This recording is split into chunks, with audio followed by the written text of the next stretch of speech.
अस्सलामु अलैकुम वरहमतुल्लाहि वबरकातुह।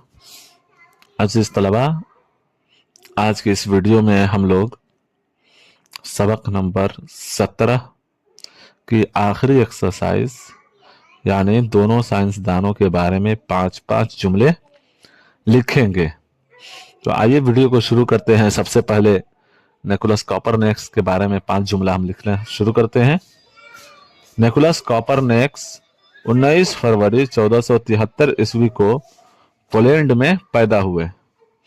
निकोलस कॉपरनिकस 19 फरवरी 1473 ईस्वी को पोलैंड में पैदा हुए।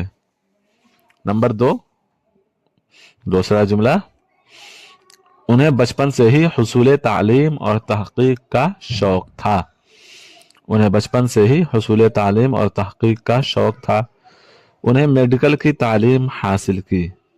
उन्होंने मेडिकल की तालीम हासिल की। नंबर 4, निकोलस कॉपरनिकस ने निज़ाम शमसी के बारे में कई नई मालूमात फराहम की, यानी सूरज का जो निज़ाम है, जो सिस्टम है, उसके बारे में। तो वही निकोलस कॉपरनिकस ने निज़ाम शमसी के बारे में कई नई मालूमात फराहम की। उन्होंने 5वां जुमला, उन्होंने ज़मीन और चांद की गर्दिश के बारे में सही रोशनी डाली। उन्होंने ज़मीन और चांद की गर्दिश के बारे में सही रोशनी डाली। और सर हम्फ्री डेवी के बारे में 5 जुमला लिखने शुरू करते हैं। नंबर 1, ये अजीम साइंसदान 17 दिसंबर 1778 ईस्वी को इंग्लैंड में पैदा हुआ। दूसरा जुमला, इन्हें मुख्तलिफ तजर्बे करने का शौक था।